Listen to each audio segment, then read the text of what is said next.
Fala, Cryptalkers! Sejam bem-vindos ao Cryptalk. Eu sou Sabrina Olivo. Nas redes sociais você pode me achar como BrinoWeb3 e vocês também podem seguir o Cryptalk Podcast em todas as suas plataformas preferidas. A gente tá ao vivo no Spotify, no Deezer, no Instagram, no YouTube, na LensTub e na Áudios também. Então, nessa noite, a gente tem um convidado super especial, colocando o nosso 16º bloco na nossa blockchain Cryptalk. Então, recebam quase com salva de palmas aqui, que a gente coloca uma trilha sonora também. O Rafa super faz essa sonoplastia o tempo todo. Então, recebam o Cássio da Bloca BR. Cássio, seja bem-vindo ao Cryptalk. Muito obrigado, Sabrina. Um prazer estar aqui com vocês. E vamos lá falar sobre o mercado, tokenização, blockchain, enfim, manda ver. Vai ser sensacional, tenho certeza. Então, já quero convidar a todos a se inscrever no nosso canal, apertar o sininho e já deixar seus comentários, que depois o Cássio vai dar uma olhadinha lá para saber o que vocês estão conversando. Então, Cássio, começando já o Cryptalk, oficialmente, com a pergunta mais importante do Cryptalk, que é: quem é você na fila do Pão Cripto? Vamos lá, ótima pergunta. Bom, quem é o Cássio na fila do mercado blockchain, né? Na fila do pão. Bom, eu sou empreendedor aí de uma média data, longa data, eu diria. Comecei empreendendo no mercado desde os meus 22 anos de idade. E de lá para cá foram algumas startups que eu acabei investindo e criando. E até então eu não me encontrava em um momento tão interessante para empreender, porque eu acho que empreendedorismo, na verdade, não adianta você insistir, né? Você tem que ter uma naturalidade para você encontrar o que eu chamo de onda certa, com a prancha certa e no momento certo, né? E parece que a minha vida empreendedora ao longo desses últimos 20 anos, ela veio me preparando justamente para poder construir minha prancha certa para poder surfar essa onda, né? E eu sou investidor de criptomoedas, de Bitcoin desde 2011, então até digo que uma startup que eu fiz em 2010 tinha um gateway de pagamento, e esse gateway de pagamento tinha moeda virtual já, porque eu já estudava um pouco sobre Bitcoin lá em 2009, 2010, era muito Deep Web, né? Não que eu estava na Deep Web, mas eu estudava um pouco do conceito, né, que ainda era muito incipiente também, e acabei criando um gateway de pagamento onde tinha uma moeda virtual e funcionava em um aspecto diferente, né, que era uma moeda de liquidez para eliminar estoque ocioso das empresas dentro de uma rede social que nós tínhamos, rede social B2B. E isso 2009, 2010, 2011, 2012. E 2011 foi quando eu comprei os primeiros Bitcoins. E falo aqui 7 bitcoins por 27 cents, 27 dólares, ponto 60 cents, algo assim. E quando bateu 14 mil, eu fiquei feliz da vida, né? E acabei vendendo e nem imaginava, né, o quanto poderia chegar e tudo mais. Bom, vou avançar um pouquinho. Em 2020, eu fiquei um tempo fora do Brasil. E lá pude também ter um contato maior com o mercado Web3.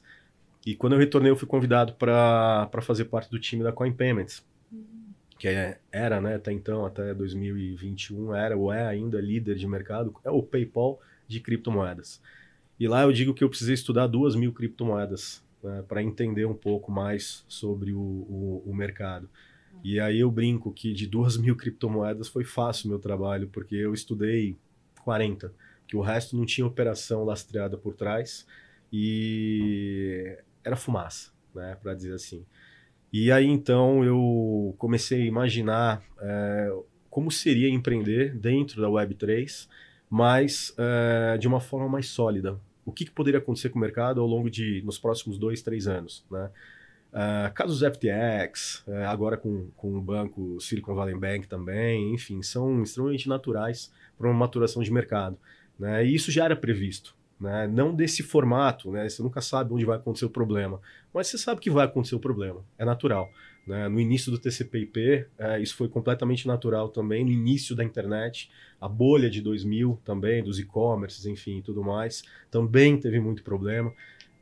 Quando se constrói um mercado novo, você nunca sabe qual barco que você vai pôr naquele oceano azul, né? E aonde está a ilha mais próxima. Então é natural que alguns afundem no caminho. E aí então eu pensei, repensei e falei, bom, a tokenização pode ser o caminho natural de uma evolução das criptomoedas, né? Claro, token completamente diferente de criptomoeda, porque um token ele não nasce na blockchain, ele utiliza uma blockchain. E uma criptomoeda ela nasce na blockchain. Só que quando eu digo evolução das criptomoedas, são produtos financeiros com lastro, com operações que são sólidas por trás. Para quê? O mercado Web3, na minha cabeça, tá, desde 2019, 2020, era muito simples entender que a maior parte do dinheiro ainda estará com os institucionais, né, por longos e longos anos. A democratização no mercado ainda vai levar uns 10 anos, talvez. Né? E pensando que o dinheiro está no institucional e nós precisamos conquistar o mercado Web 2, né, e não querer substituí-lo, de certa forma, porque é meio radicalismo e isso não funciona muito bem, entende? Não faz muito sentido.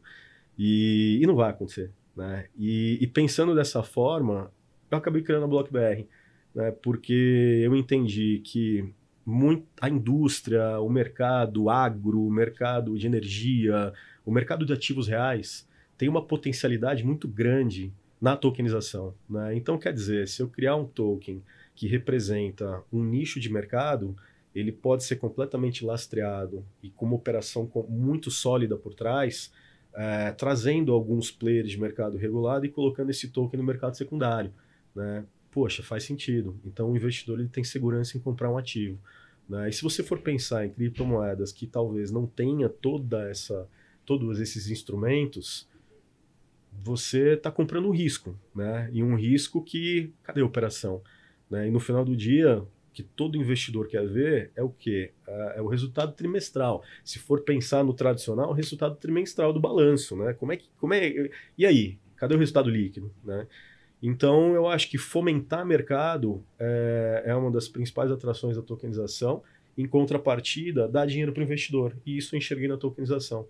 E aí, acabei criando a BlockBR, né? Que faz parte exatamente de trás para frente, faz parte da minha história como empreendedor, entendendo diversos mercados, diversas necessidades de crédito e não só isso, mas principalmente entendendo a cabeça do investidor, que eu sou um, e entendendo a cabeça de quem precisa tomar o crédito e entendendo também como operacionalizar um produto para ir para o mercado secundário da forma correta.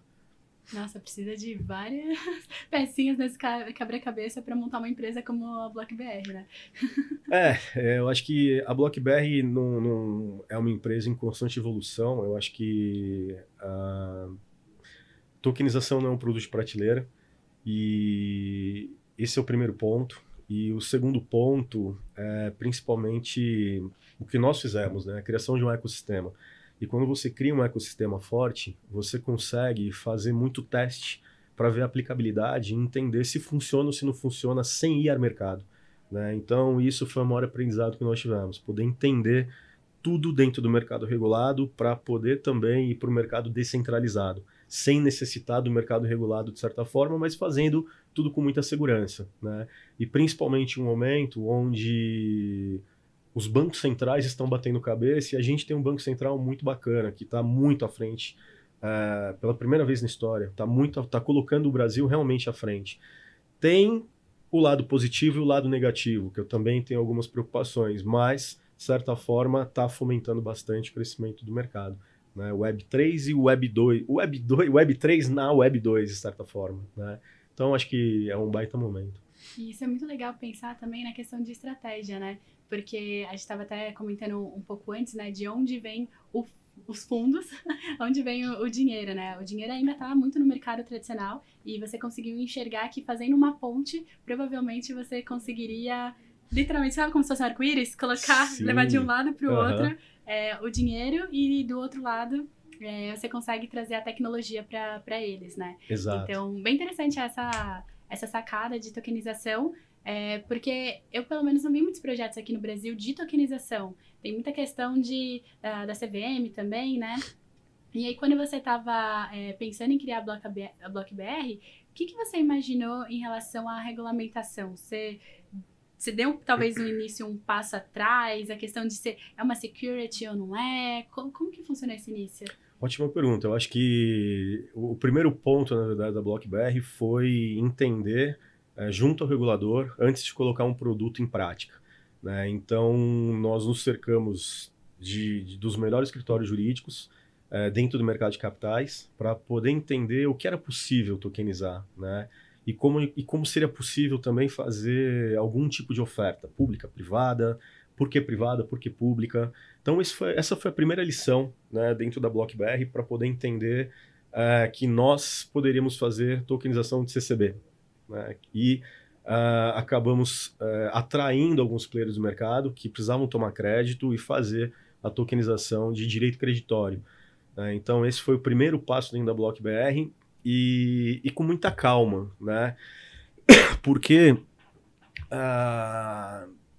foi muito simples entender que não seria, tá, a própria CVM no Brasil que iria regular o mercado. Não existe regulação de mercado sem antes a aplicabilidade da tecnologia. Então, não precisa bater cabeça o que pode e o que não pode, só tem que respeitar a regra, né? Você quer fazer um token que tenha um tipo de oferta, você faz uma oferta privada para 1 ou 2 investidores, seus amigos, e tome muito cuidado com isso, para não caracterizar valor imobiliário, né? Direito creditório, em algum dos casos, né? Token de ativo real. A maioria não pode, porque é valor imobiliário. E a gente veio respeitando muito essa regra. E por isso a gente acabou atraindo os players do mercado regulado para poder trazê-lo junto conosco e aí sim tornar a aplicabilidade uma solução para o mercado. Para depois nós irmos para o token de ativo real, esperando também que o mercado amadurecesse cada vez mais via Banco Central. Por conta da história do Real Digital, a blockchain do Banco Central, se era Hyperledger, se não era Hyperledger, enfim. Então a gente acabou acertando isso em cheio, né? Entendendo que, poxa, uma blockchain que ela trabalha, de certa forma, com interoperabilidade pró-descentralização, poxa, bacana, a gente está no caminho certo, né?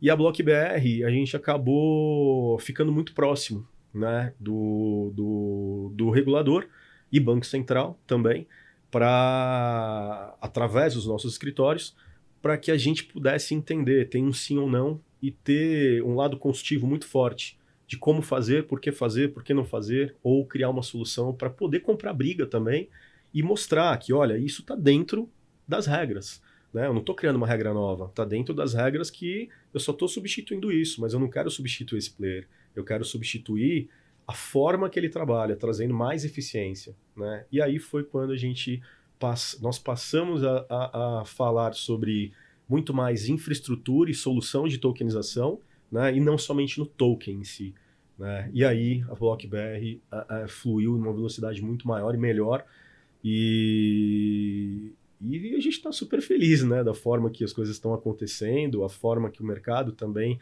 está criando maturidade para esse tipo de aplicabilidade. Então, acho que é isso. Muito, muito legal. E quando você fala de mudar, em vez de falar sobre token, ir para falar que é uma infraestrutura de token, tenho certeza que também mudou muito a conversa que você teve com possíveis investidores, né? A maior parte dos venture capitals aqui, que pelo menos eu tenho contato, quando a gente fala de qual que é a sua tese de investimento voltado para Web3, o pessoal já fala, eu só invisto em infraestrutura. Então, quando você muda esse pitch de investimento para falar que é uma infraestrutura, provavelmente deve ter te aberto mais portas, né? Só supondo. Sim, abre mais portas. Na verdade, a BlockBR, eu tenho uma mentalidade um pouco diferente de outros empreendedores de fintech, startups. Eu acho que negócio se faz com cash flow positivo. Investimento se traz quando você está ali próximo a break-even a operação.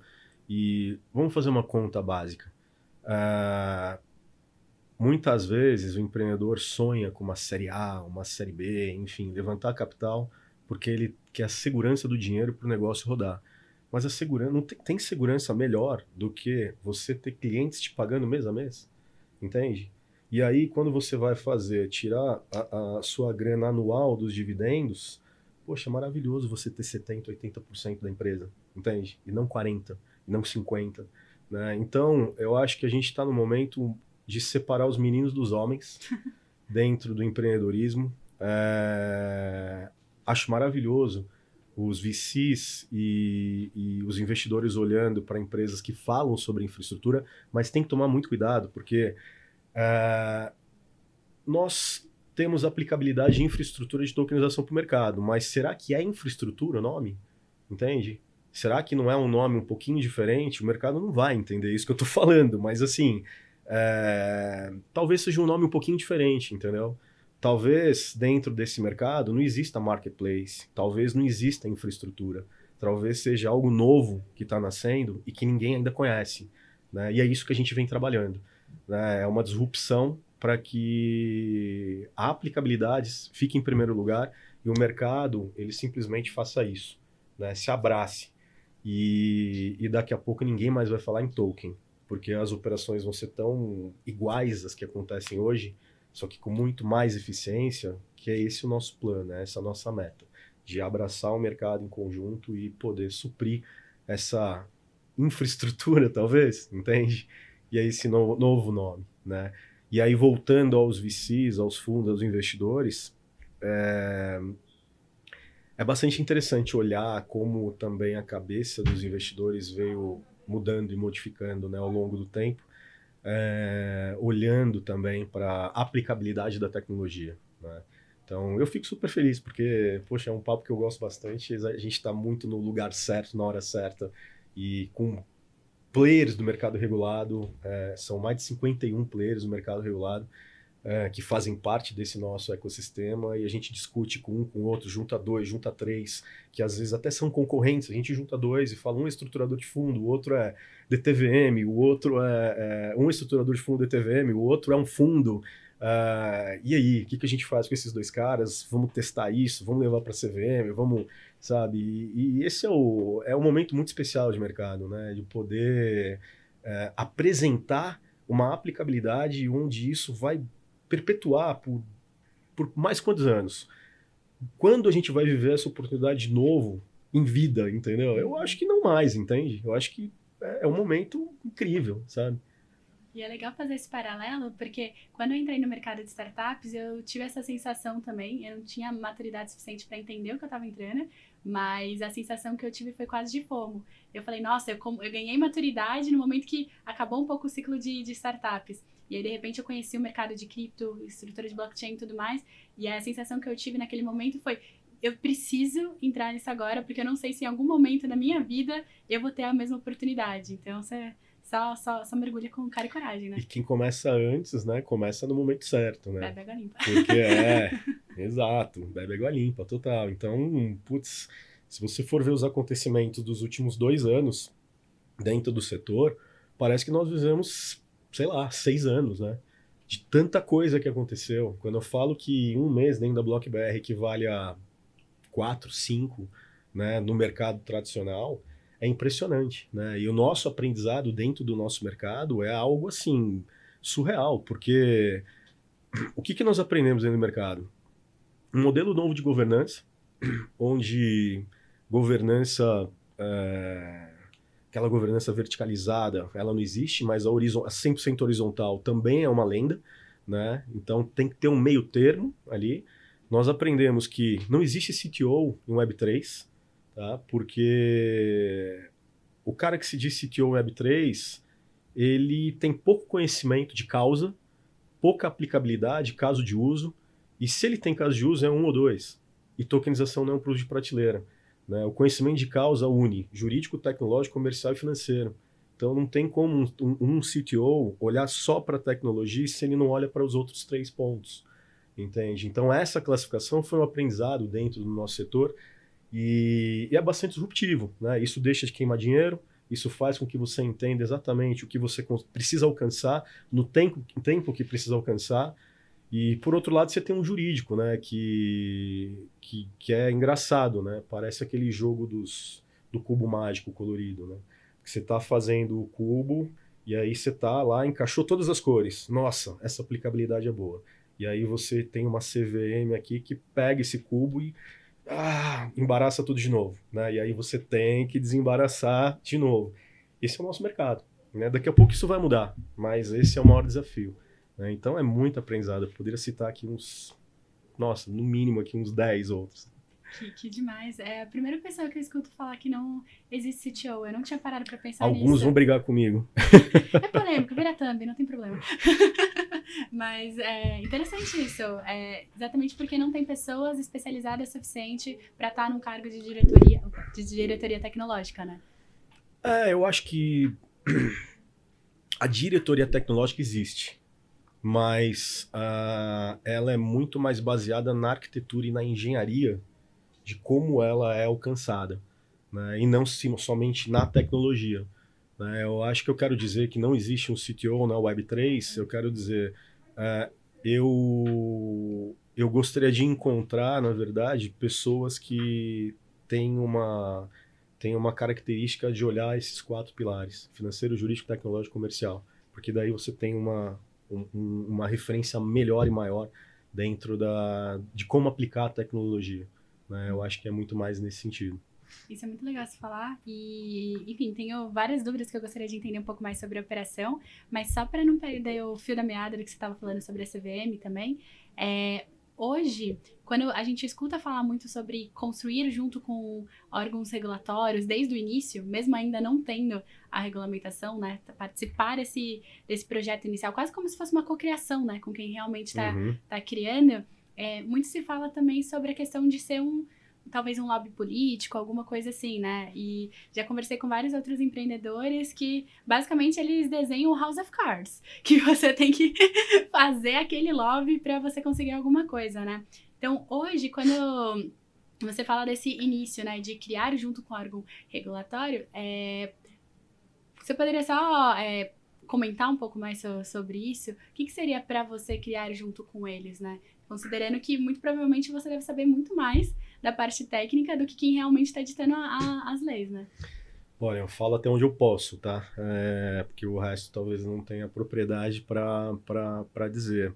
Mas o fato de... Eu não acredito que é lobby, tá? Eu acho que, na verdade, é maturidade de como o empreendedor se coloca diante do momento e da situação que o país vive junto com essa disrupção de blockchain, né?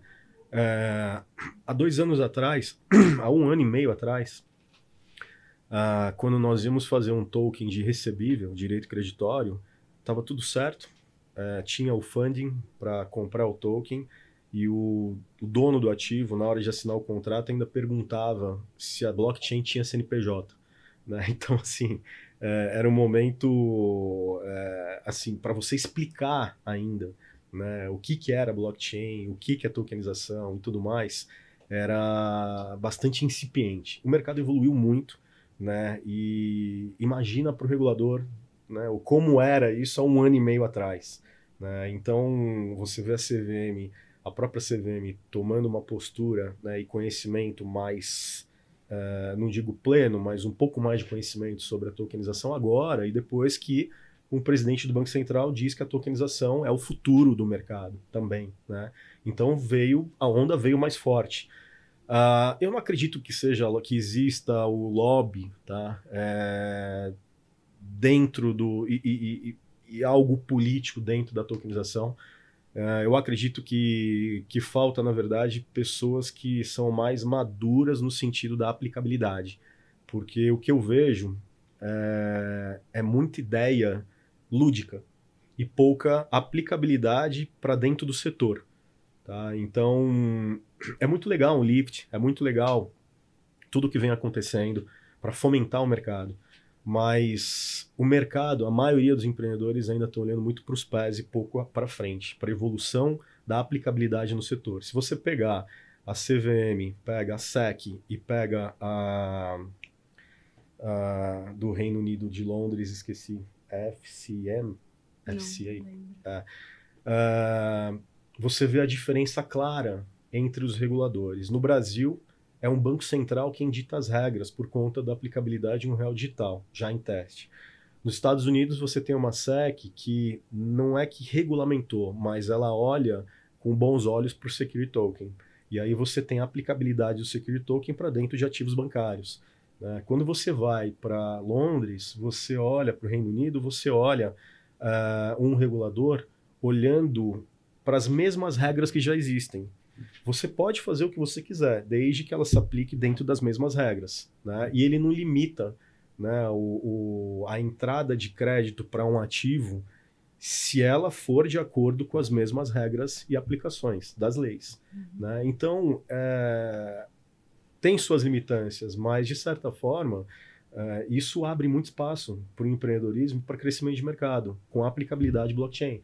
Entende? Então, primeiro, para tokenização, não é lobby, é um conhecimento jurídico pleno. Né? Só que tem que entender que não é o jurídico que resolve a tokenização.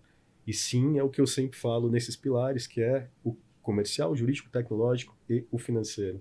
Então, cada pilar desse, né, que são os nossos 4 pilares, que a gente até sempre comenta, nós sempre comentamos, é entender qual o aspecto legal, para depois entender a aplicabilidade tecnológica, para depois ver como que é o comercial e se o financeiro faz sentido. E se isso faz sentido e tem dinheiro nas duas pontas, essa ponte está criada. Aí não tem lobby, não tem absolutamente nada, é simplesmente a aplicabilidade. Isso é muito legal, eu não tinha parado para pensar nisso. É como se você fizesse uma, entre aspas, logística reversa do que é prioritário. Então você começa com o jurídico e depois você vai caminhando para trás, e aí no final a parte comercial seria a última para ver se tem receita, né, no lugar. Sim. Eu diria que a tokenização é exatamente isso. É primeiro entender a aplicabilidade dentro do setor, entender se faz sentido, entender se ajuda o regulador, né? E depois ver de onde você faz o suco, né, com esse limão, de onde você tira dinheiro disso, sem ferir, né, os lados que participam. Né?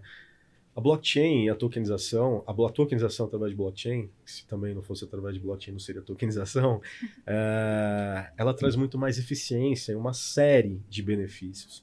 Né? E não é só imutabilidade, enfim. Trazendo esses benefícios, essa eficiência, sobra mais dinheiro na mesa. Né? Então, é muito simples, né? Você entender qual que é a sua parte nisso e mostrar cada vez mais essa aplicabilidade. Com toda certeza. E indo agora para uma parte talvez um pouco mais profunda da BlockBR em si, até em termos de curiosidade, assim, saber sobre a parte técnica, né, da BlockBR.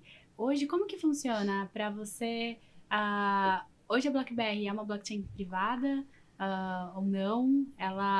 Se eu tenho, por exemplo, uma empresa de antecipação de recebíveis, eu vou direto em você para falar, olha, tokeniza meus recebíveis, você vai direto na empresa procurar. Como está funcionando a parte mais operacional em si da BlockBR? Legal.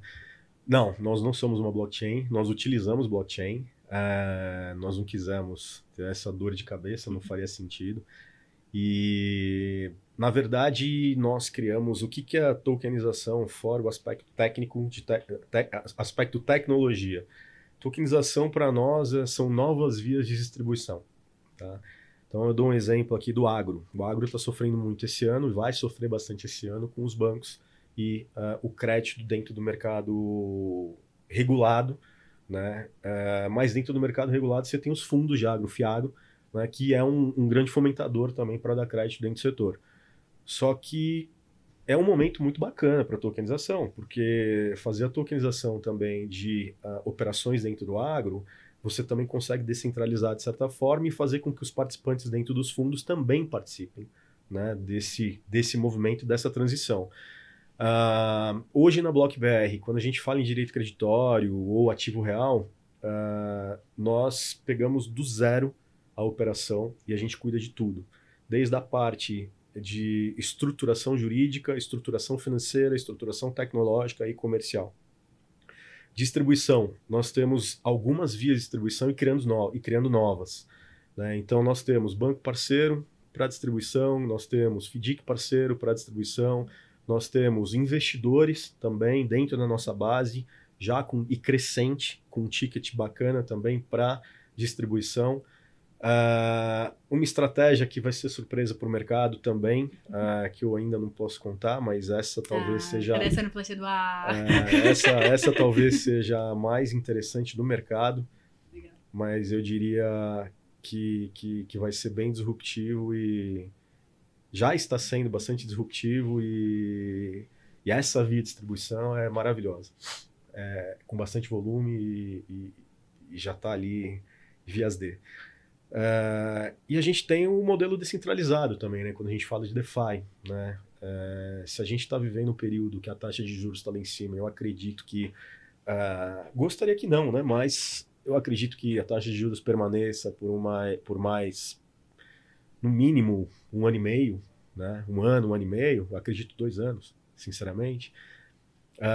O dinheiro de fora para dentro é super interessante, né? Então nós acabamos desenvolvendo também um DeFi para prover liquidez de fora para consumir ativos de renda fixa no Brasil, né? Então o investidor ele tem segurança, né? E isso faz com que ele também tenha um retorno financeiro um pouco acima, né, do que se espera fora do país, né? Já tem alguns players fazendo isso no mercado e obviamente nós não poderíamos estar fora dessa, então foi uma outra via, né? E aí por isso, né, de trás para frente, tokenização são novas vias de distribuições, né?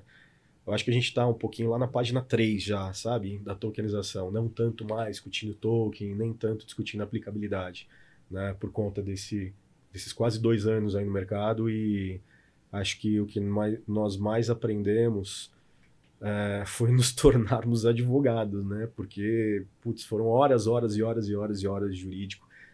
Hoje nós temos a VBSO, a Lefosse, sócia também, a VBSO, sócia. Então são 2 escritórios aí muito competentes dentro do setor de mercado de capitais, que dá um norte muito bacana dentro do que nós fazemos e compram também vários dos nossos desafios, né, para que a gente possa empreender da forma certa. Totalmente. E isso cabe muito com o que você falou no começo, né? Primeiro você começou consultando advogados, para depois começar a fazer todas as outras coisas da empresa. Exato, exato. E assim, eu acho que empreendedorismo é o resultado do que você viveu, né? Eu lembro lá atrás, o meu maior erro foi não ter tido um bom advogado ao meu lado, né? Na minha primeira startup em 2008, Oxibiz, Oxipag, que foi o gateway de pagamento junto com esse marketplace B2B. E eu cometi vários erros lá atrás, né, de não ter bons advogados. Hoje eu tenho os melhores, né? Então, eu acho que isso e fazia sentido. E o mais engraçado disso, uma vez eu dei uma palestra sobre empreendedorismo em 2015, 2016, e me perguntaram, né, o que você teria ao seu lado, né? Qual sua primeira aquisição de investimento? Aí um bom advogado, né, um bom escritório jurídico. E é engraçado como as coisas acontecem, né? Porque a tokenização ela é muito dependente do jurídico. E sem a juridiquez você não consegue tornar isso um produto, isso é um fato, né? Então eu acho que dentro de um business plan para os empreendedores que querem entrar na Web3, pode colocar aí pelo menos aí uns 30, 35% de funding só para o jurídico, porque sem isso não tem aplicabilidade, não tem absolutamente nada. Isso é muito legal de pensar sobre a mudança de carreira também, né? Porque o advogado no meio tradicional e há muito tempo atrás era, entre muitas aspas, simplesmente a profissão que qualquer pai e mãe queria que o filho tivesse para estar ali conversando com o juiz e tudo mais. E hoje a gente está falando que a mesma profissão, o advogado, agora ele está, entre aspas, pivotando para uma área quase de produtos. Você precisa de conhecimento jurídico para você conseguir desenvolver produtos específicos. Exato, né? Exato. Nossa, foi muito coerente o que você falou. A gente enxerga muito isso. Muito. Eu acho que é muito legal, né? O aspecto jurídico, o cara que está lá atrás e vai fazer direito, escolher qual área do direito que vai, mas eu acho que realmente a gente está no um momento transitório de carreira, sem dúvida alguma. Os nossos advogados aprendem muito conosco, né? Eu acho que, e nós com eles, né? Uma troca que é um absurdo, né? Eu estava conversando com os nossos investidores e ele falou, pô, você tem ideia o conhecimento que vocês adquiriram ao longo desses quase 2 anos, né, de jurídico, de financeiro, de tecnologia, de aplicabilidade, de CVM, de Banco Central, de VCs, enfim, tudo. O guarda-chuva completo de conhecimento amplo sobre o mercado, né? E aí eu fiquei pensando nisso, eu falei, putz, valeu a pena, né, a fritação. porque foi uma fritação, foi surreal, é surreal, né? É muito intenso. Né? Criar um novo mercado, criar um produto, criar algo dentro de um novo mercado, né? Não é fácil. Não existe... Existe Oceano Azul, mas o Oceano Azul não é uma navegação fácil. Né? É uma navegação bem inóspita também. Não é pela falta do dinheiro, mas é muito mais pela constância do desafio e a busca da solução. Né? Então é surreal, assim, é surreal. E eu acho que esse momento transitório não é só para o jurídico, é para as outras posições também. Porque quando se fala em token, você está fazendo nascer uma nova ideia na cabeça de uma pessoa que nunca ouviu sobre token. Né? E para você explicar sobre tokenização, você está plantando uma sementinha na cabeça da pessoa que ela simplesmente vai ter uma expansão absurda de possibilidades para ela poder seguir a carreira que quiser, o caminho que quiser, empreender ou não, investir ou não, entender o mercado. Né? Primeiro, quando você já é do setor financeiro, você já entende o dinheiro de uma forma diferente. Né? E quando você está criando uma nova forma de dinheiro, quer dizer, criando uma nova modalidade para que o dinheiro seja utilizado, imagina a expansão disso. Né? Então é muito legal mesmo. Totalmente. E quando você fala a palavra expansão, para mim automaticamente eu já faço a ligação com distribuição, né? Que a gente tava comentando, né? E hoje, por exemplo, como que funciona a parte comercial da BlockBR? Essa parte de distribuição realmente dos tokens? Hoje vocês são uma empresa B2B, uma empresa B2C, B2B2C? Ótima pergunta. Bom, a BlockBR, nós criamos no início dela um marketplace, né, que inclusive agora no final desse mês de março, comecinho do mês que vem, a gente lança a versão 2 do marketplace, mas o nosso foco não foi vender token para o varejo. Né? Inicialmente, nós tivemos a estratégia de construir um marketplace para ganhar tempo e mostrar alguma coisa para o mercado, né? Porque senão seria só uma landing page, e entender qual seria o nosso real caminho. Né? Porque as conversas, né, com tanto regulador, conversa jurídica, ela é lenta, ela não é rápida. E isso muda muito rápido também. Né? Hoje pode, amanhã não pode. Hoje eu tenho que falar que eu estou dando taxa de desconto, amanhã eu posso falar que isso é rentabilidade. Né? Então, esse momento ele é muito rápido e a gente tem que estar preparado para esse momento em todos os sentidos. Mas nós construímos sim um marketplace para vender os tokens para o varejo, mas nós entendemos na aplicabilidade dentro do nosso ecossistema que seria mais interessante vender esses tokens para os institucionais, para que eles participassem e enxergassem em nós também a real aplicabilidade de infraestrutura, se essa for a palavra. Né? E aí tudo dentro da BlockBR começou a fluir de uma maneira muito mais interessante. Né? Os casos de uso e tudo mais. Nós não falamos nada para o mercado, a gente gosta de trabalhar de cortina fechada. Né? Justamente é importante participar do Lift, é muito bacana. No próximo, acredito que nós estaremos lá também com um token, com uma aplicabilidade incrível mesmo. Mas o primeiro ponto para nós é curadoria de ativo, saber quem está por trás, o volume de operação. Segundo, dentro do nosso ecossistema, como que nós trabalharemos esse token. Eu diria que nós temos um sandbox próprio.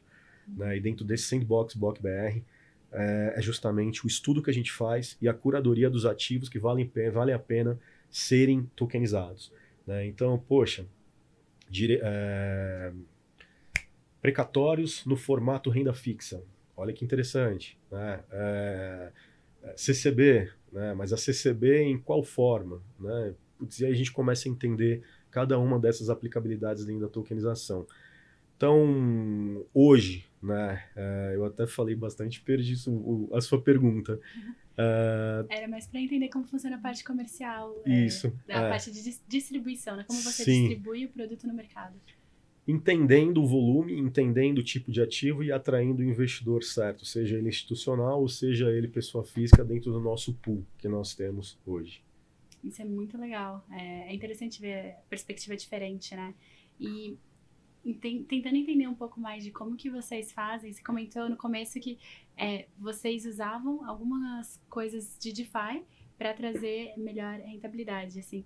Essa parte eu gostaria de entender melhor. Como que faz? Porque você usa uma pool de liquidez externo, você coloca seus tokens lá dentro e aí você gera mais liquidez? A gente está muito focado dentro da aplicabilidade, então eu vou te dar um exemplo, né?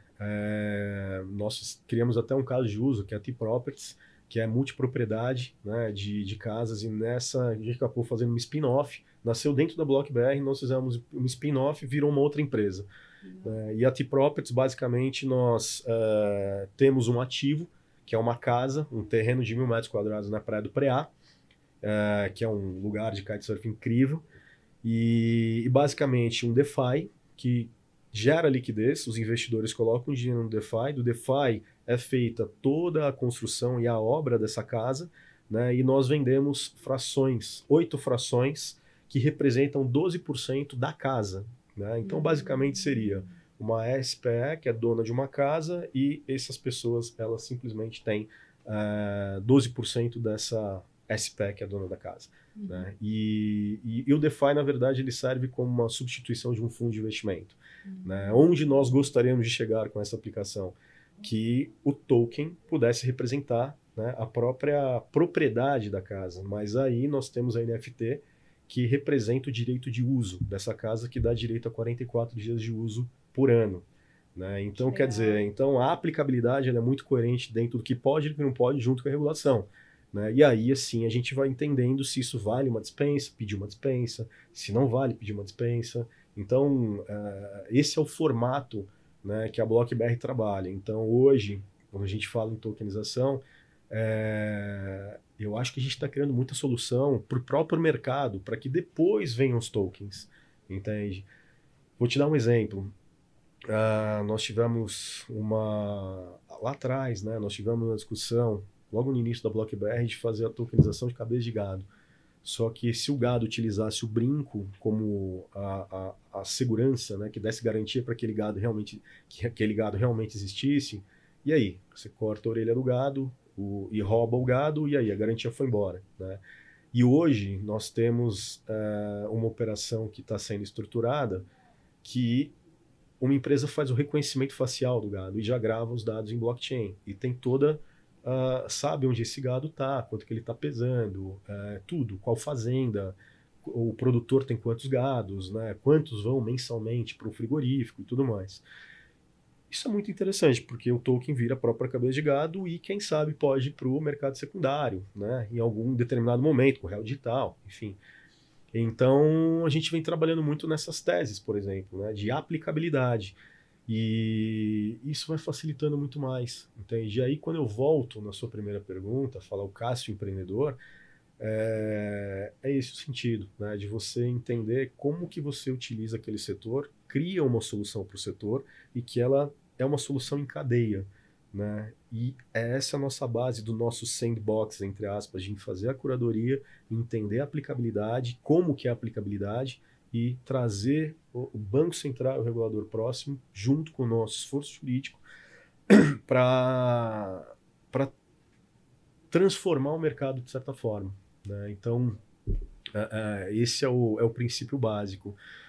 O DeFi, é possível fazer muita coisa com DeFi, mas eu diria que 90% do que é possível nós não fazemos, porque bate de frente com a regulação e a gente respeita muito o momento regulatório. Poderia fazer um DeFi fora, transformar terrenos aqui no mercado imobiliário, provendo liquidez em troca de token. Vamos fazer 21 milhões de tokens, que cada um que receber uma fração na venda vai... Não, isso não funciona com a gente. Tá? Eu acho que isso é uma imaturidade de querer ultrapassar o formato regulatório, porque isso causa um dano no mercado, dano de liquidez, dano para o próprio investidor, olhar isso como uma solução para o mercado e achar que isso é um ativo digital que vai trazer rentabilidade. Então eu acho que tem que ter uma certa cautela para entender como fazer e quando fazer. Eu acho que esse é o principal ponto. Isso é muito legal, deu para pegar vários insights dos pontos que você falou. Uma das coisas que eu fiquei pensando indo pro ponto da cabeça de gado, né? É como se você fizesse quase uma seleção digital, né? Porque o gado seria a parte física do produto e aí você tá entregando uma NFT ou um token que representa aquele gado. Então você realmente consegue usar várias aplicabilidades do guarda-chuva Web3 em um único produto. E é legal até falar sobre o nível de complexidade, né, do produto BlockBR, porque teve vários links que você foi fazendo, né, e aí eu queria entender melhor essa questão da complexidade do produto. Como que funciona, né, porque você já mencionou casos como NFT, tokenização, falou que já usa uma blockchain própria. Como está funcionando essa parte? Não uso blockchain própria. Você não usa, desculpa, Não você não usamos usa blockchain própria, própria, verdade, exato. sim. Você já usa uma blockchain. Tokenização é muito complexo, né? Eu acho que nós escolhemos esse mercado justamente pela complexidade, né? A complexidade vem, quanto mais complexa a operação, né? Web 2, o produto, né? Que a gente quer transformar em produto, aliás, a operação que vai se transformar em produto, melhor. Eu acho que produto simples morre rápido, né? Ideia simples todo mundo tem, mas ela não tem perpetuidade. E dentro da BlockBR, o nosso objetivo é criar perpetuidade, né? É muito mais interessante o investidor ele ter acesso a um ativo financeiro que lhe dê 14, 15, 16, 17%, ou seja, de acordo com a taxa de juros que anda alta, né? Um pouco mais o CDI, né? Todos os meses durante 2 anos, né? Do que um produto simples que dá 50% e que pode morrer e tem um risco muito grande, né? Por uma variação simples ou por uma operação também bastante simplificada.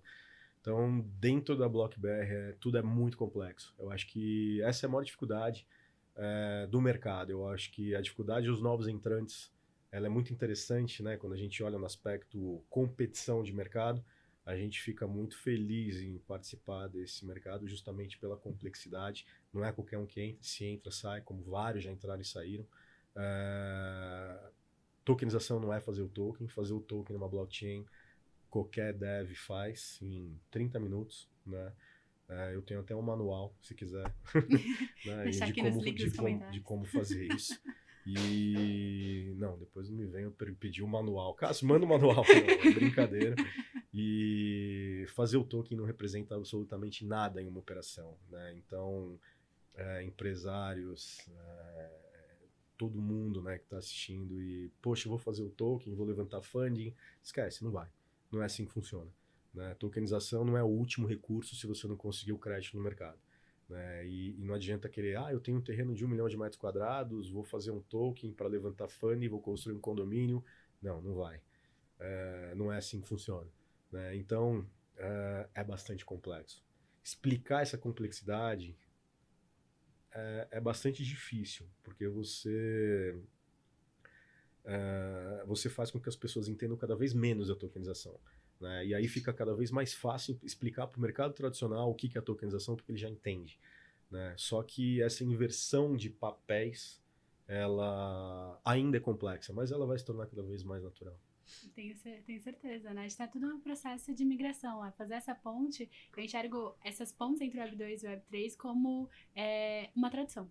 Total. Se você conseguir traduzir, você consegue chegar no outro lado com Exato. Investimento, com suporte, inclusive suporte de pessoas que saibam até mesmo construir o seu produto, né? Porque quando a gente fala desse nível de complexidade, o que me vem na cabeça é as pessoas que trabalham no seu time. Elas provavelmente você teve que treiná-las, né? Porque você também tá aprendendo, tá todo mundo aprendendo. Então, como que funciona, por exemplo, o processo de contratação hoje, pelo menos para os cargos C-levels, né? Os cargos da diretoria? Olha, tem coisas engraçadas para falar aí e tem coisas inovadoras também, né? Eu vou começar pela inovadora, né? E termino com a engraçada. A inovadora é que há uma inversão de papéis, né, no mercado. E essa inversão de papéis, eu dou um exemplo até mesmo de um CTO, né? O papel do CTO é muito importante, mas o papel do CTO ele ainda está em formação, né? Ainda não existe o CTO Web 3, né? Existe o CTO Web 2, que tem um conhecimento pleno em Web 2, gestão e tudo mais, mas o CTO blockchain, ou ele tem 5 anos de experiência em blockchain, e que ele não é um CTO, ele tem um conhecimento em blockchain, mas ele também não tem as skills desse cara aqui, né? Então, eu acho que... acho não, né? A gente vive muito isso. Também é muito complexo, né? Você fazer as contratações certas. A parte engraçada disso é que a BlockBR se tornou quase que uma empresa familiar, né? Porque muitos devs foram roubados. Nossa. Porque a gente, acho que em um ano e 7 meses, né? Eu gostaria de falar coisa, mas eu não posso falar aqui. Mas assim, alguns devs que ainda eram muito júniores, né? E foram roubados para terem posições que, ok, né? Pra gente, tudo bem. Não tem problema nenhum. Erraram, né? E é um aprendizado, né? Eu acho que não adianta você saber de código se você não entender o negócio, né? Lembra os 4 pilares, né? Você precisa ter um pouco de conhecimento, ou pelo menos a força de vontade, de entender os 4 pilares. E aí se forma, né, o alto escalão da BlockBR nesse sentido. E aí eu digo que a BlockBR é quase que uma empresa familiar, porque eu tive que trazer pessoas da família, praticamente, né, para totalmente fortes ali para poder compor esse time. E para baixo, né, as contratações para baixo, elas são muito objetivas a um desafio único, né? Então a gente acabou fazendo um trabalho de RH, contratando uma empresa de RH que ajudou muito, mas a gente entendeu que também o RH ele se modificou e ele não está acompanhando o Web3. O que a gente vive? Tudo que se viveu até hoje, tudo que é como é hoje, mudou. Dentro do nosso setor, é tudo novo, é tudo diferente.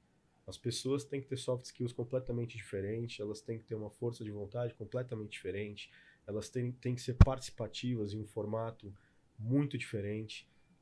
O modelo home office funcionou até a página 2. Hoje ele já não funciona tanto, mas por outro lado, nós descobrimos talentos incríveis dentro desse formato home office que pegam o desafio de certa forma para si, né? Eu acho que a gente tem um lema dentro da empresa que é o seu negócio, você tem que agir como se fosse o dono, né? E isso é cada vez mais difícil. E a gente acaba ficando calejado, né, para entender quem tem o perfil e quem não tem o perfil, né? E aí a vontade que a gente tem cada vez mais eu não quero ver seu currículo, eu quero ver o que você é bom, o que você gosta de fazer, né? E aí a personalidade da pessoa, eu acho que é quase uma lição de antropologia, né, para poder entender o comportamento humano, para ver se adequa dentro desse universo Web3 ou não. O currículo importa? Importa muito, né? A gente já sofreu também não pela falta de currículo, mas para também abrir algumas possibilidades para ter mais interação com pessoas que também não faziam muito parte dentro do currículo, com o universo financeiro e podendo ser complementar ao Web3. Mas hoje é uma transição maluca e é muito gratificante também poder participar disso e poder enxergar a evolução de cada indivíduo dentro da BlockBR, como entra, né, e como é hoje, né? Isso não tem preço, é muito legal. E as pessoas fazem parte disso com a gente, elas são tem mensagens, tem e-mails, tem mensagens de voz, agradecendo, sabe? Oportunidade de, cara, mudou minha vida, sabe? Isso me abriu, assim, um horizonte de possibilidades. Algumas pessoas saíram, a gente ficou super feliz também, porque foram também criar um caminho próprio, né? Ou dentro do setor, mas com uma visão ampla também de novas possibilidades. Então, é muito legal, muito legal, né? E aí, a história do CTO ele ainda está em formação, né? Assim como todos os outros cargos também ainda estão em formação. Então, acho que esse é um ponto bem importante. Isso é muito legal você falar, porque escutando você me vem na cabeça quase como se fosse uma escola, né? Estar dentro da BlockBR é uma formação intensiva, né? E isso é muito legal dos mercados de tecnologia. Então, por exemplo, eu trabalhei quase 2 anos na Monax, que é uma Venture Capital. Uhum. E aí eu ainda, na época que eu entrei lá como estagiária de cara. Então já tem um tempinho, né? E eu sempre brincava pro pessoal e falava, nossa, eu sinto que eu vou terminar meu MBA na Monax antes de terminar a faculdade. Porque era tão intenso e era tantas pessoas que a gente conversava, pessoas geniais do mercado nacional e internacional, que eu realmente me sentia dentro de uma escola. Era como se eu estivesse estudando 24 horas, porque eu começava lá cedinho, e amanhã, tarde, noite eu ia pra faculdade, e às vezes, quando eu chegava na faculdade, estava muito superficial os assuntos, porque eu já estava tão aprofundada dentro da Venture Capital que eu ficava... Tá meio tedioso, né? Eu preciso subir um pouco quer terminar a aula e chamar o professor e bater papo com ele para tirar umas dúvidas mais avançadas, né? Eu vivi isso também, eu vivi isso na faculdade, porque eu já empreendia também.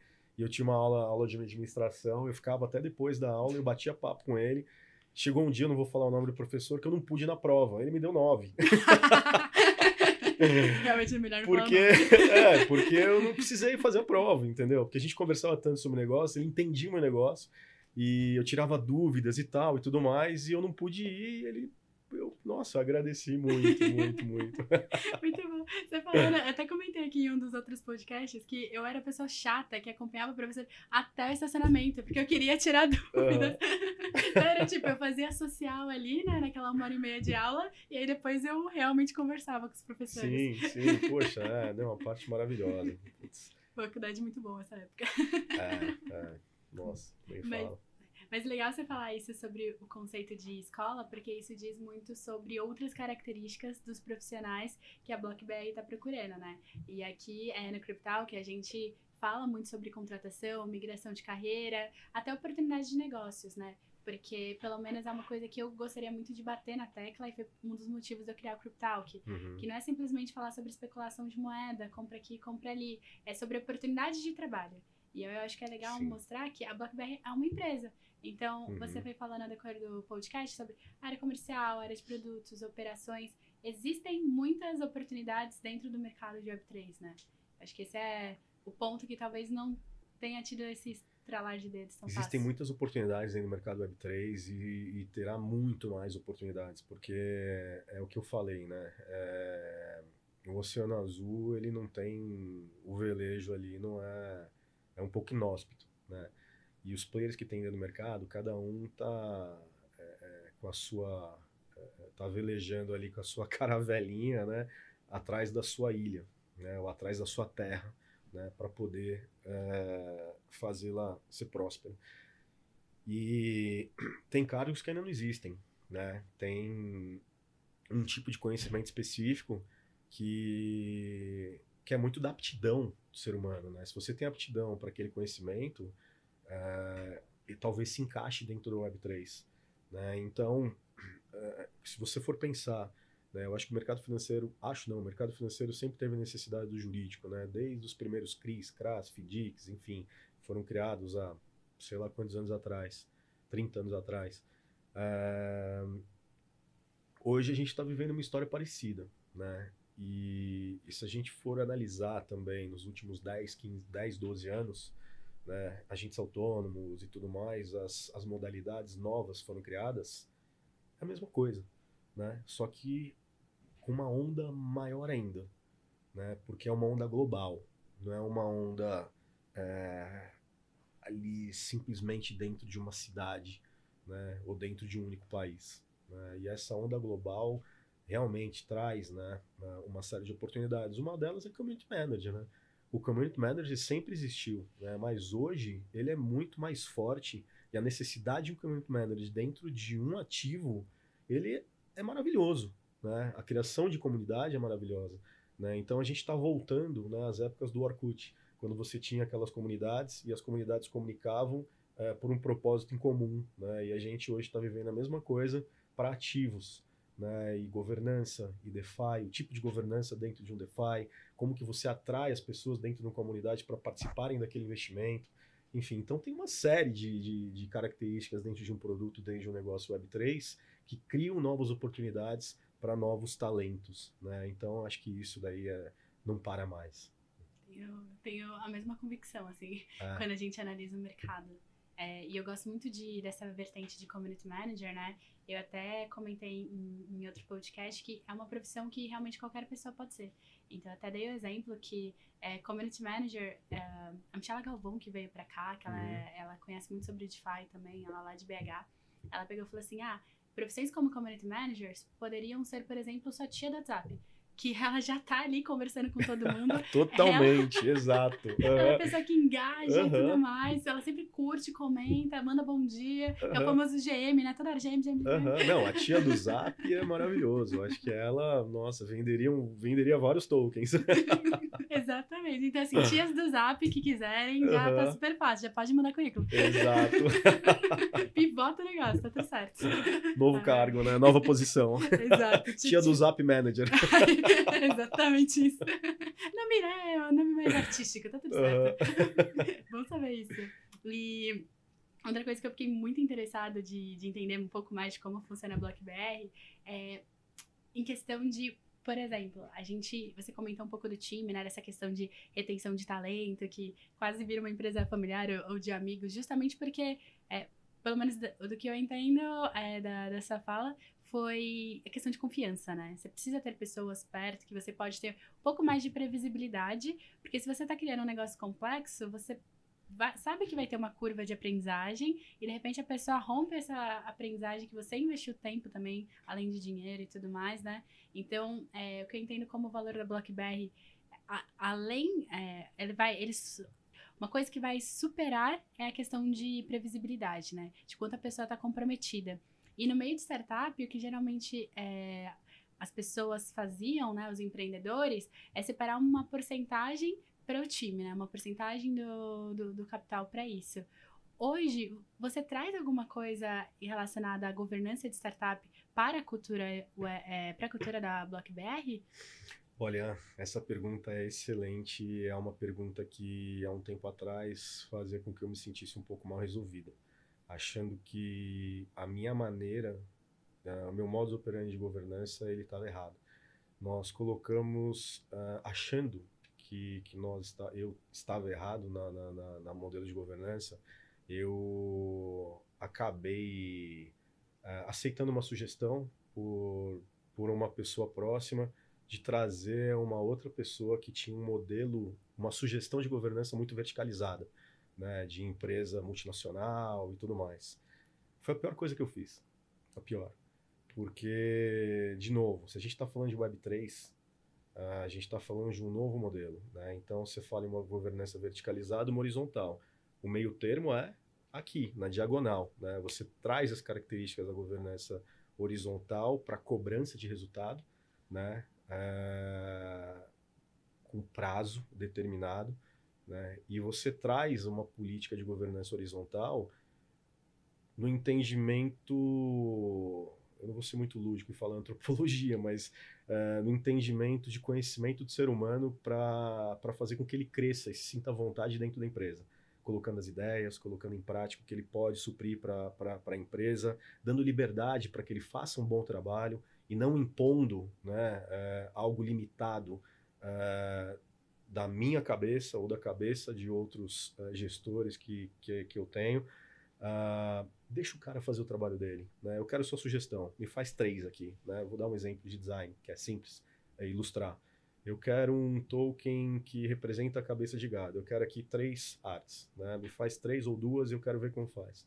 Nos 3 primeiros meses vinha errado, a gente precisava sempre dar uma sugestão. Depois de 6 meses veio certo, depois de mais 9 meses veio perfeito, né? Existem alguns erros, mas a liberdade que se dá para o ser humano faz com que ele cresça e ele consiga ter a amplitude de poder escolher o que ele quer fazer mais dentro da empresa, né? E assim se formam bons profissionais. Não é o currículo, não é o que a pessoa fala que ela é, não é o quanto ele ganhou pelo último emprego, tá? Eu acho que o maior erro dentro do setor, dentro do empreendedorismo no Brasil, é trazer pessoas por quanto ganhou no emprego anterior, tá? Não existe escadinha de salário, tá? Esse é o maior erro.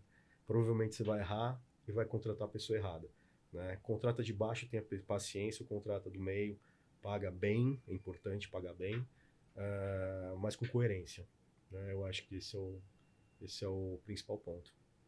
Isso é muito, muito interessante, assim, de perspectiva, né? É. E eu vejo poucas pessoas no mercado aderindo, né? A uma cultura assim, né? É difícil. É bem difícil. É difícil porque é preciso queimar a caixa para aprender a ter essa governança. Não existe a governança perfeita. Olha Americanas. Olha o que aconteceu no mercado.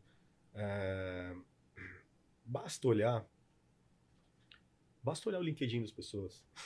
Quando você vê o LinkedIn das pessoas e vê lá uma série de negócios, tudo isso é aprendizado, né? E o mais importante é você entender o que ela aprendeu com cada empresa que ela passou, né? Eu acho que é isso. E dá oportunidade para quem também não tenha passado em nenhuma delas e você possa criar do zero, ensinar a falar, né, a sua língua. Então, eu acho que isso é o importante. E o que eu aprendi, em resumo, foi ter a consciência de que vai queimar dinheiro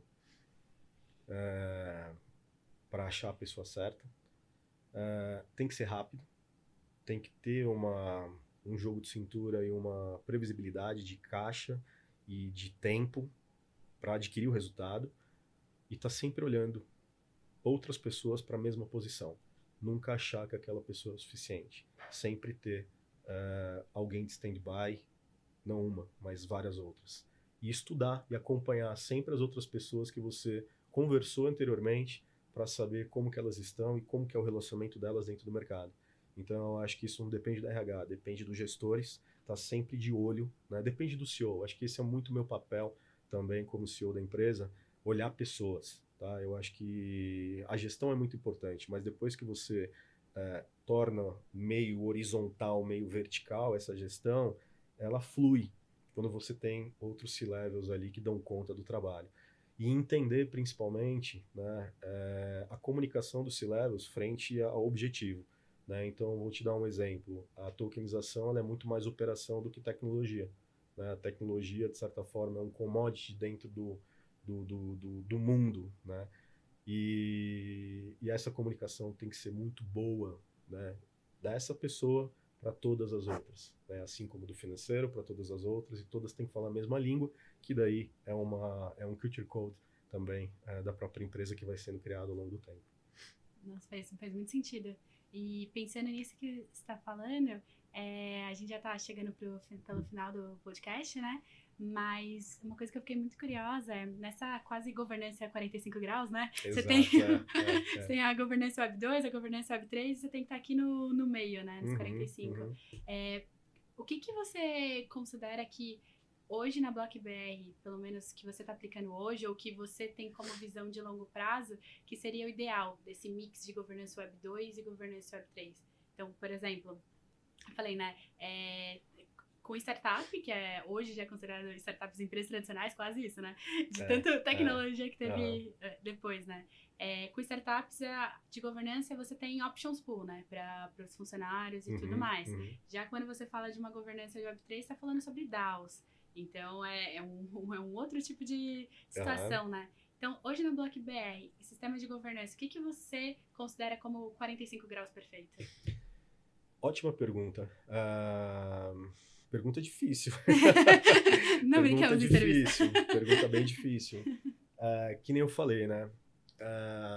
Não existe uma métrica perfeita para um curto prazo.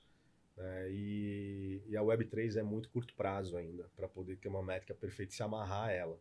Né? O Put Stock Option é uma realidade dentro da BlockBR, mas ele tem um tempo, né? Ele precisa ser conquistado. E o que fazer com esse Put Stock Option? Se transformar numa DAO, se transformar de certa forma em alguma política de governança dentro de um DeFi. Dá para fazer tudo, né? Tudo. Se eu quiser transformar em um NFT, qualquer coisa. Né? Mas a gente não viaja muito, a gente acaba sendo um pouquinho mais tradicional nesse sentido. Tá? Eu acho que mudar as regras do jogo com pessoas é um pouco diferente de mudar as regras do jogo com produto. Eu prefiro hoje mudar um pouquinho as regras do jogo num caminho saudável para produto e menos com pessoas, para que elas se sintam mais confortáveis dentro do nosso universo que está sendo construído. Isso é muito legal. Então, isso me faz, pelo menos, subentender que hoje a governança ela está atendendo mais para o modelo tradicional, né? Ela Tipo, tende, horários. ela tende um pouco mais para o modelo tradicional, sim. Mas nada impede para que não possam ser criados tokens no futuro que representam também o próprio stock option, né? Para que sejam, talvez, oferecidos no mercado secundário, quem sabe, daqui 5 anos, né? Então, a gente tem essa mentalidade, obviamente, Web3, nós nascemos de Web3, tudo é possível em Web3, de acordo, se fizer dentro das regras, mas hoje a gente opta pelo básico, o que já funciona, porque juridicamente é muito mais eficiente. É legal você falar isso porque dá pra fazer similaridade com vários aspectos da vida, né? Então, por exemplo, eu fiz esses dias no podcast da galera do Insalubres. Não sei se você conhece, assim, mas eles estão mais voltados à compra e venda de ativos e tudo mais. É o pessoal que lê mais gráficos, né? Aqui no Cryptalk a gente não fica lendo gráficos. Uhum. E aí eles me perguntaram como que era a minha carteira pessoal de criptomoedas, né? Uhum. E pra eles eu percebi que foi um pouco surpreendente quando eu falei, cara, é super feijão com arroz, é muito, muito básico, porque eu preciso gastar a minha energia pra pensar em como que eu vou fazer o Cryptalk dar o próximo passo. Eu não posso ficar com a insegurança do meu portfólio pessoal tendo várias oscilações. Então, assim, o máximo que eu puder ter de caixa, aí eu vou ter, porque é essa a minha segurança pra eu poder inovar do outro lado da cadeia, né? Eu te faço uma pergunta, você está comprado em Bitcoin? Com certeza. Algumas coisas assim. Deu bom hoje, hein? Hoje deu bom. Hoje voltou pro marketing Hoje do nada. voltou, tá na terceira onda agora do dia. Poxa, eu já comprei semana passada, vendi, enfim, tá legal. Não, mas faz muito sentido o que você falou, exato. Eu acho que tudo é uma balança, né? Onde você quer crescer e o que você está colocando a risco, né? E isso resume bem, eu não, tenho certeza que resume bem exatamente o nosso papel no mercado, né? Perpetuidade e complexidade. A complexidade faz com que essa perpetuidade seja mais eficiente e segura para o investidor e para o originador, né? Então, hoje, o nosso foco é fomentar a originação e fomentar a distribuição, onde a gente vem com uma aplicabilidade de uma solução através de tecnologia. Então, esse é o objetivo principal. Isso é muito legal. E agora, oficialmente caminhando para o fim do podcast, queria só agradecer essa participação. Foi muito bom. Acho que deu vários insights para outros empreendedores também. E pessoas que também estão procurando vagas, né? Que deve ter algum trabalho conosco, eu tenho certeza, Legal, no site. Legal. Não, sem dúvida, sem dúvida. A gente sempre tem algumas vagas. Nós estamos agora, acho que com 4 vagas abertas também. Quiserem mandar currículo para qualquer área, pode mandar no suporte@blockbr.com.br e a gente vai olhar com carinho todos os currículos também para analisar. Se não for agora, será daqui a pouco. E tem que ter um controle também de time, né? Porque para não cair nessa mesma onda que, graças a Deus, nós não caímos de ter um time grande, depois ter que tirar a parte do time. Então a gente faz muito degrau por degrau para não comprometer principalmente as pessoas que entram e saem, porque esse erro já foi cometido e por várias empresas, então a gente tem muito respeito um crescimento lento, mas contínuo. Perpetuidade é a palavra, né? Acho que esse é o foco. E obrigado pelo convite, foi um prazer. Nossa, foi muito bom. E se você quiser deixar suas redes sociais também para o pessoal seguir as redes sociais da BlockBR, fica à vontade. Tá, no Twitter, BlockBR, twitter.com/BlockBR, Instagram, BlockBR também, LinkedIn BlockBR, enfim, qualquer rede social nós estamos presentes como BlockBR. Então, agradeço também. E no Telegram, acho super bacana, como BlockBR também. A gente sempre fala algumas novidades, né, sobre o mercado, sempre algumas notícias que não são muito colocadas, né, a público. E semanalmente temos também dentro do LinkedIn a nossa newsletter, que eu escrevo pessoalmente ali algumas características dentro do universo Web3 e tokenização, algo que muita gente não fala, eu vou lá e consigo destrinchar de uma forma bem simples o que está acontecendo no momento da tokenização. Falei sobre o real digital, enfim, a aplicabilidade. Agora, provavelmente, eu fale também sobre o que vem acontecendo nos Estados Unidos. Enfim, fiquem super à vontade, serão bem-vindos. Obrigado. Muito, muito legal. E aqui, só pra finalizar, né, a gente sempre pede pro pessoal falar o que achou do episódio e, enfim, marcar a gente nas redes sociais. Então a gente faz a fotinho final de encerramento Tá legal. com todo mundo, que é segurando a taça do Cryptalk. E, enfim, pra vocês de casa, vai ser muito bom entender o que vocês acharam desse episódio, como que foi pra vocês, o que vocês aprenderam. Eu sei que daqui eu aprendi muito, foi quase consultoria empreendedora aqui. Ah, imagino. E certeza que vai ser ótimo. Então, tirem uma foto daqui, marque tanto o Cryptalk Podcast quanto a BlockBR nas redes sociais, que a gente vai adorar saber o que vocês acharam. Então, fazer 1, 2, 3 com Vou até pôr o bonezinho aqui, ó, da BlockBR. Olha lá. E é isso, gente. Muito obrigada pela presença de todos. Se você ainda não se inscreveu no nosso canal, não perde essa chance. Então já se inscreve, já ativa o sininho, já compartilha, porque tenho certeza que esse papo também vai ajudar todas as outras pessoas que também querem empreender em Web3. E aqui, como a gente sempre fala, não se cria nada sozinho. A gente pensa muito em comunidade. Então, fica a dica, compartilha com outras pessoas para vocês crescerem juntos também. Então, esse foi o nosso 16º bloco da nossa Blockchain Cryptalk. Espero vocês na próxima terça, às 6h30, nesse mesmo canal aqui. Então, um beijo e até a próxima terça.